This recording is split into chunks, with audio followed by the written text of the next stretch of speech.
राज्यात स्थानिक स्वराज्य संस्थांच्या निवडणुकांचा धुरळा उडालेला आहे। प्रचार आता शिगेला पोहोचलेला आहे आणि यातच प्रचारामध्ये आघाडी जी घेतलेली आहे ती अर्थातच महायुतीच्या नेत्यांनी, कारण आपण पाहतोय की महायुतीचे दोन नेते मुख्यमंत्री देवेंद्र फडणवीस असतील, उपमुख्यमंत्री एकनाथ शिंदे असतील, यांचा प्रचारांचा धडाका जो आहे तो राज्यभर सुरू आहे। जवळपास 60हून अधिक सभांचा धडाका जो आहे तो घेतला जाते संपूर्ण राज्यभर। आपल्यासोबत शिवसेनेचे मुख्य नेते आणि राज्याचे उपमुख्यमंत्री एकनाथ शिंदे आहेत। ते सध्या राज्यभर सभा घेत आहेत, पायाला भिंगरी लावल्यासारखे ते फिरत आहेत आणि याच सभांमधून वेळात वेळ काढून त्यांच्या व्यस्ततेमधून आपल्यासोबत ते चर्चा करण्यासाठी आज सहभागी झालेले।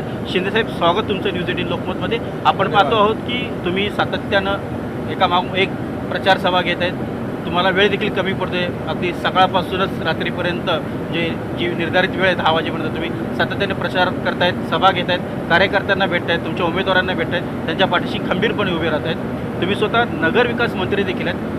नगरपंचायत नगर परिषद निवडणूक होते आहे, तर या निवडणुकीमध्ये सर्वाधिक जबाबदारी ही अर्थातच नगरविकास खात्याची असते। तर नगरविकास खात्याअंतर्गत तुम्ही कसं पाहता या संपूर्ण निवडणुकीकडे? महायुतीला याआधी मोठा विजय मिळालेला आहे, त्याची पुनरावृत्ती या निवडणुकीत होईल का? स्थानिक स्वराज्य संस्थांच्या निवडणुका असल्या तरी त्या मिनी विधानसभा म्हणून त्याकडे पाहिलं जात आहे। महायुतीला विधानसभेच्या निवडणुकीमध्ये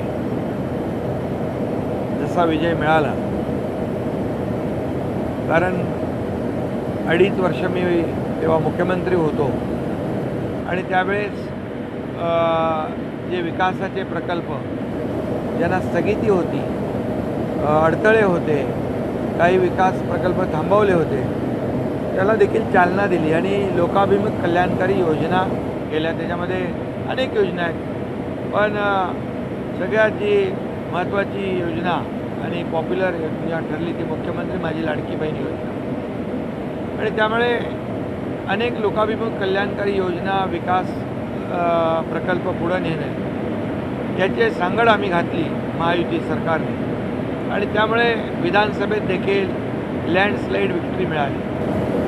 आणि आता ह्या नगरपालिका नगरपंचायतीच्या निवडणूक आहेत, या नगरविकास विभागाशी निगडीत आहे आणि म्हणून मी नगरविकास मंत्री म्हणून आणि जेव्हा मुख्यमंत्री होतो तेव्हाही आणि आता नगरविकास खात्याचा मंत्री म्हणून अनेक छोट्या मोठ्या नगरपालिकांना, नगरपंचायतींना जे स्वतःच्या कॅपॅसिटीमध्ये मूलभूत सोयीसुविधा देऊ शकत नाही, त्यांना देखील मोठ्या प्रमाणावर निधी देण्याचं काम केलं। कारण पूर्वी आपण म्हणायचो वॉटर, गटर, मीटर, पण आता त्यापेक्षा पुढच्या ज्या सोयीसुविधा लोकांना हव्यात, रस्ते चांगले पाहिजेत, पिण्याचं पाणी पाहिजे, भुयारी गटारी योजना पाहिजे, उद्यानं पाहिजे, ग्राउंड्स मुलांना खेळायला पाहिजे, आरोग्य सुविधा पाहिजे, ह्या सगळ्या देण्याचं काम नगरविकास विभागाच्या माध्यमातून सातत्याने मी करत आलो आहे आणि त्यामुळे या निवडणुकीमध्ये त्याचं प्रतिबिंब आणि त्याची प्रचिती विजयामध्ये नक्कीच रूपांतरित होईल। देशामध्ये सर्वाधिक नागरीकरण झालेलं राज्य आहे महाराष्ट्र राज्य आहे। सर्वाधिक शहरं, नवीन निर्माण होणारी शहरंसुद्धा महाराष्ट्रामध्ये निर्माण होत आहेत। तर या शहराची जबाबदारी तुमच्या खात्यावरती मोठ्या प्रमाणात आहे। तिथलं इन्फ्रास्ट्रक्चर, तिथला विकास, हा धोरण तुमचं नेमकं कशा प्रकारे आहे? सर्वसामान्य जनतेला तुम्ही जाऊन काय सांगताय? तुम्ही ज्या लागोपाठ सभा घेताय त्या सभांमधून तुम्ही नागरिकांना, मतदारांना नेमकं काय सांगताय? आमचा अजेंडा निवड डेव्हलपमेंट, डेव्हलपमेंट आणि डेव्हलपमेंट। ही निवडणूकच मुळात स्थानिक पातळीवरची आहे। स्थानिक जे विषय आहेत, स्थानिक प्रश्न आहेत, त्याच्याशी निगडीत आहे। त्यामुळे आमचा अजेंडा, फोकस जो आहे हा विकासावर आहे। आणि मी गेल्यानंतर अनेक ठिकाणी मला लोक सांगतात, तुम्ही पाणी पुरवठ्यासाठी पैसे दिले, तुम्ही भुयारी गटार योजनेसाठी पैसे दिले, तुम्ही रस्त्यांसाठी पैसे दिले, आता आणखी काही गोष्टी आम्हाला करायच्या आहेत, यासाठी देखील आमची अपेक्षा आहे। आणि त्यामुळे या ठिकाणी जे स्थानिक मुद्दे आहेत, स्थानिक मुद्दे, विकासाचे मुद्दे घेऊन आम्ही निवडणुकीला सामोरे जातो आहे।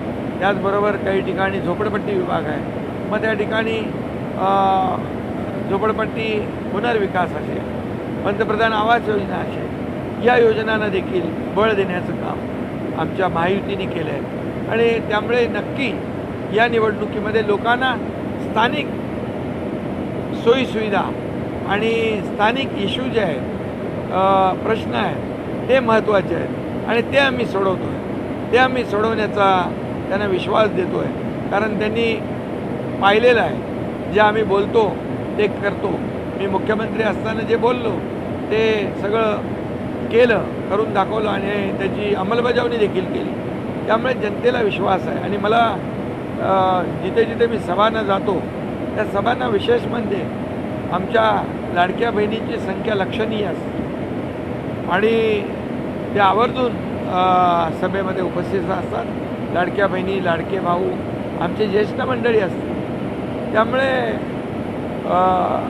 मला विश्वास आहे की जनता शून्य आहे, विकासाला प्राधान्य देणारी आहे आणि म्हणून काम करणाऱ्यांच्या मागे या स्थानिक स्वराज्य संस्थांच्या निवडणुकीमध्ये मतदार राहतील. लाडकी बहीण योजना यशस्वी ठरली.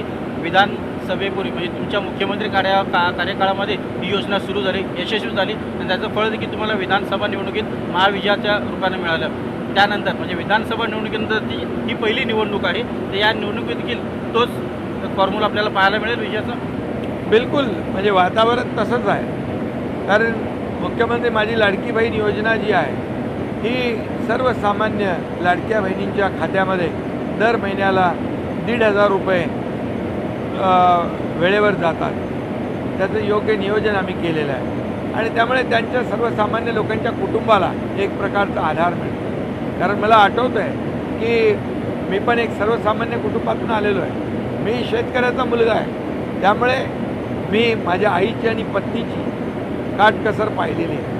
त्यांची तगमग डोळ्यातली पाहिलेली आहे की कसं प्रपंच, कुटुंब, महिना कसं काटकसरीने चालवायचा हे मी पाहिलं आहे. आणि त्यामुळे मला ती जाण आहे आणि जाण ठेवूनच जेव्हा मी मुख्यमंत्री झालो त्यावेळेस मग आम्ही सरकारने ठरवलं की या सर्वसामान्य आमच्या लाडक्या बहिणी आहेत त्यांच्या जीवनाला काही ना काही आधार आपण दिला पाहिजे. आणि मग त्यातूनच लाडकी बहिणी योजनेचा जन्म झाला आणि त्याचा लाडक्या बहिणी कमिटेड असतात. त्यांनी एकदा ठरवलं की ठरवलं आणि त्यांनी विधानसभेत देखील ठरवलं लाडक्या भावांना साथ द्यायची आणि महायुतीला त्यांनी साथ दिली. मला वाटतं तोच ट्रेंड जो आहे या निवडणुकीमध्ये पाहायला मिळतो आहे. कारण लाडकी बहिणी योजना तर सुरू आहे, अनेक योजना, लेक लाडकी लखपती, STमध्ये 50% महिलांना सवलत, मुलींचं उच्च शिक्षण मोफत, त्याचबरोबर असे अनेक निर्णय आम्ही घेतले. आज लाडकी सून अभियान, लाडकी सून म्हणजे ज्या ज्या ठिकाणी अन्याय अत्याचार होतो ते देखील सुनेचं रक्षण करणं, त्याला न्याय देणं, शेवटी ती देखील कुणाची ना कुणाची मुलगी असते, बहीण असते. आणि म्हणून त्याचबरोबर या राज्यामध्ये मी मुख्यमंत्री असताना आईचं नाव आपल्या नावासमोर लावण्याचा निर्णय आम्ही घेतला. तो देखील ऐतिहासिक निर्णय. त्यामुळे लाडक्या बहिणी, माता भगिनी ज्या आहेत त्या एकदम खंबीरपणे आमच्या मागे उभ्या आहेत. आणि त्याचबरोबर माता सुरक्षित तर कुटुंब सुरक्षित हे अभियान देखील आम्ही आमच्या काळात राबवलं. 3 कोटी महिलांची तपासणी केली आणि त्यामध्ये मोठ्या प्रमाणावर महिला भगिनींना त्याचा फायदा झाला. आणि म्हणून या सर्व बाबी आहेत, केलेलं काम आहे, लोकांसमोर आहे. आणि आता स्थानिक पातळीवरचे जे आहेत हे स्थानिक स्वराज्य संस्थांचे विषय हे काय आहे, हे मूलभूत सोयीसुविधा त्यांना मिळाल्या पाहिजे, हा त्यांचा अधिकार आहे. राज्यामध्ये प्रचाराचा धुरळा उडालेला आहे आणि आपण पाहतो सर्वाधिक सभा या भाजप आणि शिवसेनेच्या होत आहेत. तुमचा थेट सामना कोणाशी आहे? कारण तुमचाच मित्रपक्ष महायुतीतला सहकारी पक्ष भाजप आणि शिवसेना हे दोनच पक्ष मोठ्या प्रमाणात सभा घेताना दिसत आहेत. तुमचा थेट सामना भाजपशी आहे या निवडणुकीत? नाही, काय आहे याच्यामध्ये, काही ठिकाणी युती आहे, काही ठिकाणी वेगवेगळे लढतो आहे. स्थानिक पातळीवर ही कार्यकर्त्यांची निवडणूक आहे. त्यामुळे कार्यकर्त्यांचा उत्साह असतो. तिथले वेगवेगळ्या ठिकाणी वेगवेगळी समीकरणं असतात, कार्यकर्त्यांना संधी मिळत असते. त्यामुळे काही ठिकाणी आमची युती आहे, काही ठिकाणी आम्ही मैत्रीपूर्ण लढतो आहे. परंतु शेवटी निकाल मात्र महायुतीच्याच पारड्यामध्ये मोठ्या प्रमाणात पडेल. म्हणजे विजय झाला, सत्ता स्थापनेची वेळ आली, तर प्राधान्य कोणाला देणार? म्हणजे स्थानिक पातळीवरती सर्वाधिक सत्ता स्थापनेसाठी काय रणनीती हे असेल? बघा, आता तर आम्ही जिथं युती नाही तिथं मैत्रीपूर्ण लढतोय आणि आम्ही केंद्रामध्ये NDAमध्ये आहोत, महायुतीमध्ये आहोत, राज्यामध्ये आम्ही महायुतीमध्ये आहोत. त्यामुळे महायुतीलाच प्राधान्य मिळणार. राज्यामध्ये शिवसेना आणि भाजपच्या सर्वाधिक सभा होत आहेत, चर्चेमध्ये तुम्ही दोन्ही पक्ष दिसत आहेत, मात्र तुमचे विरोधक महाविकास आघाडी यांचीच कुठे सभा होताना दिसत नाही. महाविकास आघाडीचे नेते सभा घेताना राज्यात दिसत नाही स्थानिक स्वराज्य संस्थांच्या निवडणुकांमध्ये. खरं म्हणजे हा प्रश्न बरोबर आहे. महायुतीच्याच सभा होत आहेत, महाविकास आघाडीच्या सभा होत नाही. मला वाटतं त्यांनी आपला पराभव स्वीकारलेला दिसतोय आणि त्यामुळे आणि महायुतीचा विजय होईल अशा प्रकारचे एक प्रकारचं त्यांनी मान्य केलेलं दिसतंय. म्हणूनच ते कुठे मैदानात दिसत नाहीत, कारण मैदानातच दिसले नाही तर जिंकणार कशी. आणि त्यामुळे कार्यकर्ते जे महाविकास आघाडीचे आहेत ते देखील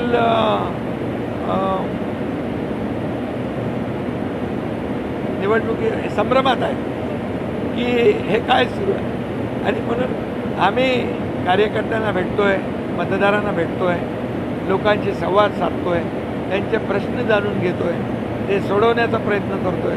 त्यामुळे बघा, लोकांना काम पाहिजे, लोकांना विकास पाहिजे आणि तो विकास आणि विश्वास देण्याचं काम आम्ही करतो. आपण पाहतोय की सभा तुमच्या मोठ्या प्रमाणात होत आहेत, फोकस जो आहे तो पूर्णपणे शिवसेना आणि भाजपवरतीच केंद्रित झालेला आपल्याला पाहायला मिळतोय. महाविकास आघाडीच्या सभा होताना दिसत नाही, त्याच्या नेत्यांच्या सभा होताना दिसत नाही. एकंदरीत हा राजकीय रणनीतीचा भाग आहे का? अरे, राजकीय रणनीती निवडणुकांना उतरल्यानंतर तुमचे उमेदवार जिकडे उभे आहेत त्यांच्या पाठीशी तर उभं राहिलं पाहिजे, त्यांच्या प्रचारसभांना तर गेलं पाहिजे. ते महायुती करते आहे, ते महाविकास आघाडीचं काम आहे, ते कर्तव्य त्यांनी बजावलं पाहिजे. पण असं कार्यकर्त्यांना वाऱ्यावर सोडून देण्याचं काम महायुती करत नाही. आणि मग आमच्या सभा होत आहेत, सभांना उत्स्फूर्त प्रतिसाद मिळतो आहे. मी पुन्हा एकदा सांगतो की प्रचंड उत्स्फूर्त असा प्रतिसाद लाडक्या बहिणींचा, भावांचा, सगळ्यांचं मिळतो आहे, ज्येष्ठांचं मिळतो आहे. याचं कारण काय? याचं कारण आम्ही केलेलं काम, याने आम्ही केलेला विकास आणि आम्ही सुरू केलेल्या कल्याणकारी योजना याच्यावर विश्वास लोक दाखवतात. आपण पाहतोय की स्थानिक स्वराज्य संस्थांच्या निवडणुकांमध्ये शिवसेना विरुद्ध भाजप असे उमेदवार अनेक ठिकाणी आमनेसामने आलेले आहेत आणि ते आमनेसामने येत असताना अनेक वेळा आरोप प्रत्यारोप देखील मोठ्या प्रमाणात होतोय. काही ठिकाणी संघर्ष जो आहे तो टोक गाठताना देखील दिसतोय. अशा वेळेला तुम्ही स्थानिक नेत्यांना काय सांगताय तिथे त्या संदर्भात? नाही, यामध्ये एकच आहे की आम्ही जे पॉझिटिव्ह आहे, जे प्रॅक्टिकल आहे आणि विकासाचा मुद्दा घेऊन आपण काय चांगलं करू शकतो हे आपण बोललं पाहिजे. त्यामुळे ही निवडणूक जी आहे ही स्थानिक पातळीवरची असली तरीसुद्धा मैत्रीमध्ये आपण लढतो आहे. त्यामुळे टोकाची भूमिका, टोकाचे आरोप या निवडणुकीमध्ये होता कामा नये. ही भूमिका शिवसेनेची आहे, महायुतीची. तुमच्या पक्षाचे आमदार निलेश राणे यांनी तळ कोकणामध्ये भाजप विरुद्ध खूप मोठं आक्रमक भूमिका जी आहे ती घेतलेली आपल्याला पाहायला मिळते. कालच त्यांनी भाजप पदाधिकाऱ्यांच्या घरी धाड टाकली, पोलिसांना बोलवलं, निवडणूक आयोगाच्या अधिकाऱ्यांना बोलवलं आणि रोख रक्कम जी आहे त्यांनी पकडून दिलेली आहे. त्यामुळे काहीसं महायुतीमध्येच एकमेकांच्या विरोधात आक्रमक भूमिका घेताना तळ कोकणात पाहायला मिळते. एकूण कसं पाहता याकडे आणि तुम्ही त्या संदर्भात काय? नाही, खरं म्हणजे सिंधुदुर्गामध्ये थोडा निवडणुकीचा इकडचा पॅटर्न वेगळाच झाला आहे कोकणामध्ये. पण काही पॅटर्न असला तरीसुद्धा या ठिकाणी आपण मित्रपक्ष आहोत. या निवडणुकीनंतर पुन्हा आपण सरकारमध्ये एकत्र आहोत. त्यामुळे कुठल्याही टोकाचं भूमिका कुठल्याही कार्यकर्त्यांनी, पक्षाने येऊ नये. शेवटी आपल्याला पुन्हा एकत्र येऊन काम करायचं. तुमच्या पक्षाचे आमदार निलेश राणे यांनी भाजप प्रदेशाध्यक्ष रवींद्र चव्हाण यांच्या विरोधात एक प्रकारे शड्डू ठोकलेत असं म्हणावं लागेल. त्यांनी त्यांचं नाव घेत सांगितलं की त्यांनी एक प्रकारे पैसे वाटप करण्याचं इथे धोरण जे आहे ते अवलंबलेलं, त्याच्या विरोधात त्यांनी तक्रार देखील केलेली आहे. ते याच्या बाबतीमध्ये मला तर माहीत नाही आहे, परंतु मी एवढंच सांगेन की ठीक आहे, निवडणुकीमध्ये आपण एक दुसऱ्याच्या समोर उभे राहत असतो आणि आम्ही काय करणार चांगलं, आम्ही काय त्या नगर परिषदेसाठी विकासाचं जे काही काम आहे, प्रकल्प आहे ते कसे राबवणार यावर आम्ही भर देऊ. स्थानिक स्वराज्य संस्थांच्या निवडणुका होण्यापूर्वी उमेदवारांची मोठ्या प्रमाणात पळवापळवी होताना पाहायला मिळाले. एकमेकांचं पक्ष फोडाफोडी जी आहे ते राजकारण देखील उफाळून येताना पाहायला मिळालं. शिवसेना आणि भाजप यांच्यामध्ये खूप मोठी रस्सीखेच जी आहे पक्षांमध्ये पक्षांतर्गत देखील दिसून आलेली आहे. विशेषतः रवींद्र चव्हाण हे शिवसेना पक्षाचे महत्त्वाचे नेते पदाधिकारी स्थानिक पातळीवरचे हे बोलताना दिसून आले. त्याबद्दल राग देखील व्यक्त करण्यात आलेला आहे, नाराज देखील व्यक्त करण्यात आले. आपली काय प्रतिक्रिया? या बाबतीमध्ये मुख्यमंत्री महोदयांशी आमची चर्चा झालेली आहे आणि अगदी सविस्तर चर्चा या बाबतीमध्ये आम्ही केली आहे आणि शेवटी चर्चेच्या माध्यमातूनच प्रश्न सुटत असतात. त्यामुळे आता महायुती म्हणून आम्ही सरकारमध्ये एकत्र आहोत आणि त्यावेळेस देखील मुख्यमंत्री महोदयांनी सांगितलं की हे जे काही आपल्या पक्षातले एक दुसऱ्याच्या पक्षातले एक दुसऱ्यामध्ये प्रवेश घेऊ नयेत आणि मी देखील शिवसेनेच्या आमच्या पदाधिकाऱ्यांना कार्यकर्त्यांना सांगितलं आहे की आपसामध्ये हे पक्षप्रवेश जे आहेत ते घेता कामा नये आणि त्यामुळे या विषयावर एक निर्णय झालेला आहे साधक बाधक. तुम्ही या संदर्भात केंद्रीय गृहमंत्री अमित शहा यांची देखील दिल्लीला जाऊन भेट घेतली. तिथे देखील काहीशी तक्रारवजा जी आहे ती करण्यात आली होती रवींद्र चव्हाण यांच्या एकूणच कारभाराबद्दल. त्यानंतर देखील त्यांनी पक्ष जे आहेत फोडाफोडी आणि पक्षांचे प्रवेश हे सुरूच ठेवले होते. त्यामुळे देखील शिवसेना पक्षांतर काही नाराजी स्थानिक नेत्यांनी व्यक्त केली होती. तुमच्यापर्यंत देखील अनेकांनी तक्रारी ज्या ते पोहोचवलेल्या आहेत, त्याबद्दल तुम्ही काय? केंद्रीय गृहमंत्री अमित भाईंना मी भेटलो आणि एकनाथ शिंदे तक्रार करणारा कार्यकर्ता नाही. त्यामुळे इथले जे काही राज्यातले प्रश्न आहेत, स्थानिक पातळीवरचे प्रश्न जे आहेत ते आम्ही मुख्यमंत्री आणि आम्ही बसून सोडवायला समर्थ आहोत. आणि त्यावेळेस बिहारचं शपथविधी होता, NDAचा घटक पक्ष म्हणून मलाही निमंत्रण होतं आणि मी दिल्लीत होतो. त्यामुळे त्यांना देखील शुभेच्छा दिल्या, मी अभिनंदन केलं बिहारच्या विजयाचं. त्यामुळे हे स्थानिक पातळीवरचे प्रश्न आम्ही राष्ट्रीय पातळीवर नेण्याची आवश्यकता नाही, ही आमची भूमिका आहे. जी सूत्रांकडनं माहिती मिळते त्यानुसार केंद्रीय गृहमंत्री अमित शहा यांनी शिवसेना आणि भाजप यांच्या सर्वोच्च नेत्यांना म्हणजे तुम्हाला आणि देवेंद्र फडणवीस यांना राज्यातील सांगितलं आहे की एकोप्याने राहा आणि येणाऱ्या महानगरपालिका निवडणुकाला देखील आपल्याला एकोप्याने जायचं आहे आणि तिथे आपल्याला निवडणुका जी आहे ते एकजुटीने जिंकायच्यात असा मंत्र तुम्हाला आणि देवेंद्र फडणवीस यांना दिलेला आहे. पुढे तुम्ही कसं पाहता? कारण आता या स्थानिक स्वराज्य संस्था, नगरपंचायत, नगर परिषद, पुढे मुंबई महापालिका आणि इतर महापालिका देखील महत्त्वाच्या आहेत तुमच्यासाठी. कधी कधी काय असतं, बैठकीला दोघंच असतात पण बाहेर मीडियामध्ये प्रश्नही मीडिया तयार करते, उत्तरही मीडिया देते. हे अनेक वेळा होतं आणि जसं आपण म्हणालात की येणाऱ्या महापालिका निवडणुका एकजुटीने लढल्या पाहिजे, जिंकल्या पाहिजे, ही वस्तुस्थिती आहे. आणि मुंबई महापालिकेसह ज्या महापालिका आहेत त्यामध्ये महायुती बिलकुल जिंकेल. कारण मुंबईमध्ये देखील आपण पाहिलं की गेले अनेक वर्ष ज्यांची सत्ता होती मुंबई विकासापासून वंचित राहिली, वंचित ठेवली.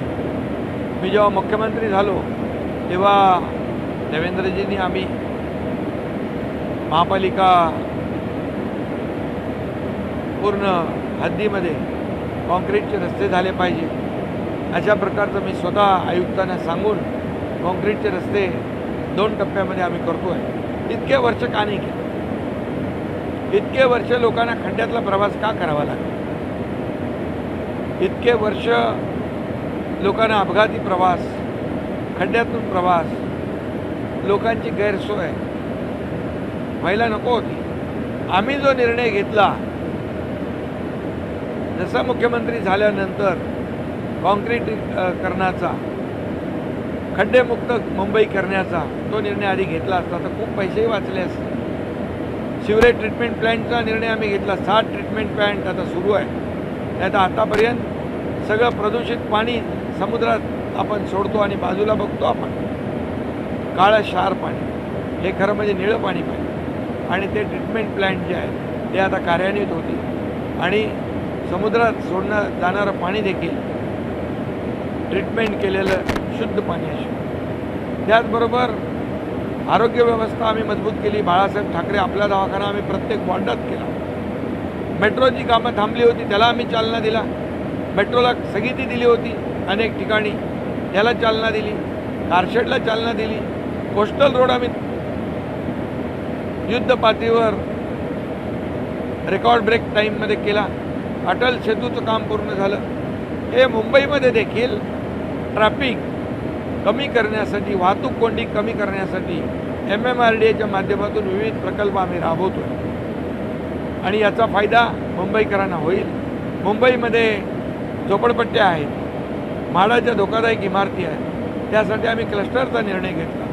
लोकांचं घरांचं स्वप्न असतं. अनेक प्रकल्प 20-20, 25-25 वर्ष रखडले, त्यांना आम्ही चालना देतो आहे. आमची जी शासकीय प्राधिकरणं आहेत त्यांच्यासोबत जेवी करून त्यांना आम्ही पुनर्विकासाला चालना देतो. जसं मी एक उदाहरण देईन की रमाबाई आंबेडकर नगर 17,000 लोक राहतात. हे आज SRA आणि MMRDA करते. त्यांना भाडं मिळालं नव्हतं 20 वर्ष. त्यांना भाडं आम्ही 160 कोटी रुपये दिलं. मुख्यमंत्री असताना हे क्लस्टरचा निर्णय आम्ही घेतला. मुंबईकरांसाठी अनेक निर्णय आम्ही घेतले. त्यामुळे मुंबईकर सुज्ञ आहे आणि येणाऱ्या निवडणुकीमध्ये मुंबईकर महायुतीच्या पाठीशी उभा राहिल्याशिवाय उभा राहील. स्थानिक स्वराज्य संस्थांच्या निवडणुकांमध्ये आता नगर परिषद, नगरपंचायतच्या, नगरपालिकेच्या निवडणुका होत आहेत. त्यानंतर जिल्हा परिषद होईल, त्यानंतर महानगरपालिकांच्या निवडणुका होतील. केंद्रामध्ये NDAचं सरकार आहे, राज्यामध्ये महायुतीचं सरकार आहे. मुंबई महानगरपालिका वगळता इतरत्र कुठेही महायुती एकत्र लढणार नाही. फक्त मुंबई शहरापुरता महायुती हे एकत्र निवडणूक लढेल असं एकंदरीत चित्र दिसतं. कितपत तथ्य, काय पुढची रणनीती? मला असं वाटत नाही, कारण आमची भूमिका स्पष्ट आहे. या महापालिकांच्या निवडणुका ज्या आहेत आणि मुख्यमंत्री म्हणून देवेंद्रजी बी यांच्याशी जेव्हा मी चर्चा करतो तेव्हा तेही सकारात्मक आहेत की महापालिकांमध्ये आपण महायुतीने लढलं पाहिजे. आणि त्यामुळे मला वाटतं काही अडचण येईल असं वाटत नाही. कारण महायुती म्हणून ताकदीने लढलो तर मला वाटतं विरोधकांना या ठिकाणी जनता घरी बसवल्याशिवाय राहणार नाही. बिहार विधानसभा निवडणुका नुकत्याच पार पडलेल्या आहेत. NDAला तिथे मोठा विजय जो आहे तो मिळालेला आहे. त्याचा परिणाम महाराष्ट्राच्या राजकारणावरती काय होईल? सकारात्मक होईल, नकारात्मक होईल? विशेषतः शिवसेना पक्षाच्या दृष्टिकोनातून कसा हा निकाल आहे राज्यासाठी? नाही, नकारात्मक होण्याचा काय प्रश्न आहे? बिहारमध्ये लोकांनी विकासालाच महत्त्व दिलं आहे. तिकडे पूर्वी जंगलराज होतं. मी प्रचाराला गेलो होतो. पूर्वी 6 वाजल्यानंतर लोक बाहेर फिरायचे नाही. दुकानं मकान सगळं बंद. आज निर्भयपणे लोक फिरत आहेत. लाडक्या बहिणी, महिला, पुरुष सगळे लोक फिरत आहेत. आपला दैनंदिन जो दररोजचा कार्यक्रम आहे तो करत आहेत. आणि त्यामुळे तिथं पण बिहारमध्ये डेव्हलपमेंटला लोकांनी प्राधान्य दिलं. प्रधानमंत्री नरेंद्र मोदीजींवर देखील विश्वास ठेवला. नितीश कुमारजींवर विश्वास विकासाच्या मुद्द्यावर ठेवला. आणि तिकडे देखील महाराष्ट्राप्रमाणे लाडक्या बहिणींना एक योजना सुरू केली आणि त्याचाही फायदा तिकडे झाला. या स्थानिक स्वराज्य संस्थांच्या निवडणुकांमध्ये देखील या लाडकी बहीण योजनेचा खूप मोठा फायदा तुम्हाला होईल असं वाटतं? बिलकुल. कारण शेवटी निर्णय कोण घेतो, विकास कोण करतो, जनतेच्या साठी योजना कोण राबवतो याला महत्त्व आहे. आणि म्हणून आता जनता सुज्ञ आहे.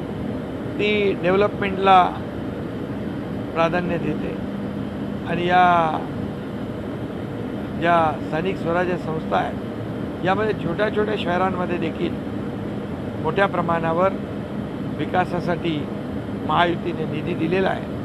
नगरविकास मंत्री म्हणून मला त्याचा अनुभव खूप जास्त आहे. आणि म्हणून या निवडणुका देखील महायुतीत जिंकेल. तुम्ही आता जळगावला चालत. जळगावचे मंत्री आहेत गुलाबराव पाटील यांचं काल एक वक्तव्य समोर आलेलं आहे की आमच्याकडे भरपूर पैसा आहे, तुम्ही लक्ष्मी दर्शन होणार तुम्हाला 1 तारखेला, तुम्ही काळजी करू नका. त्यामुळे कुठेतरी महायुती अडचणीत येते असं वाटतं. भरपूर पैसा म्हणजे विकासाला भरपूर पैसा, निधी, तुम्ही त्याचा गैरअर्थ काढू नका. आणि डेव्हलपमेंटसाठी, विकासासाठी मग पाणी पुरवठा योजना असेल, भुयारी गटार योजना असेल, शहरातले रस्ते असतील, यासाठी निधी कमी पडणार नाही. आणि अशा प्रकारचं त्यांचं वक्तव्य आणि त्यांनी त्याचा व्यवस्थित नंतर खुलासाही केलेला आहे. शिंदेसाहेब, एक शेवटचा प्रश्न विचारतो. राज्यात आता स्थानिक स्वराज्य संस्थांच्या निवडणुकांमध्ये शिवसेना विरुद्ध भाजप आणि राष्ट्रवादी असं ऐकून सामना असं आपल्या काही पाहिजे. विरोधात नाही आहे. तुम्ही विरोधाचं ही निवडणूक जी आहे ही कार्यकर्त्यांची आहे, स्थानिक पातळीवरची आहे. स्थानिक पातळीवर वेगवेगळी समीकरणं असतात आणि त्यामुळे ही जिथं युती आहे, अनेक ठिकाणी युती आहे, अनेक ठिकाणी वेगवेगळे लढतो आहे, मैत्रीपूर्ण लढतो आहे. त्यामुळे शेवटी महायुती म्हणून, राज्यामध्ये महायुती म्हणून आम्ही काम करतो आहे. त्यामुळे शेवटी आपण एकंदर जर रिझल्ट बघाल शेवटी तर महाविकास आघाडीचे लोकच नाही आहे मैदानात, महायुतीचेच लोक आहेत. त्यामुळे एकंदर एंड रिझल्ट जो आहे हा महायुतीच्या पारड्यामध्येच पडणार आहे. निकाल लागल्यानंतर सत्ता स्थापनेच्या वेळेला स्थानिक पातळीवरती प्राधान्य कुठे देणार तुम्ही? पुन्हा महायुती, शिवसेना भाजप एकत्र येतील, राष्ट्रवादी काँग्रेस एकत्र येतील, म्हणजे महायुतीच एकत्र म्हणजे एकमेकांच्या विरोधात लढणं आणि रिझल्ट लागल्यानंतर पुन्हा एकत्र सत्ता स्थापन करणं. बघा, शेवटी आमची युतीची विचारधारा जी आहे आणि काही वेळेस काय असतं, कार्यकर्ते आमच्या पक्षातले निवडणूक लढवायसाठी आग्रही असतात, समोर मित्रपक्षातही आग्रही असतात आणि मग शेवटी निवडून आल्यानंतर महायुतीचेच कोणी ना कोणी येतील. त्यामुळे पुन्हा निवडणूक झाल्यानंतर एकत्र विकासाची कामं करण्यासाठी येणारच. तर आपण पाहतोय की राज्याचे उपमुख्यमंत्री आणि शिवसेनेचे मुख्य नेते एकनाथ शिंदेसाहेब यांनी न्यूज 18 लोकमतला एक एक्सक्लुसिव्ह मुलाखत दिलेली आहे आणि त्यांनी अनेक प्रश्नांना सविस्तर उत्तरं दिलेली आहेत. निकाल काही लागो, निकालानंतर विकासासाठी आम्ही पुन्हा एकत्र येऊ असं देखील त्यांनी स्पष्टपणे सांगितलं आहे. व्हिडिओ जर्नलिस्ट गणेश कदमसह उदय जाधव, न्यूज 18 लोकमत.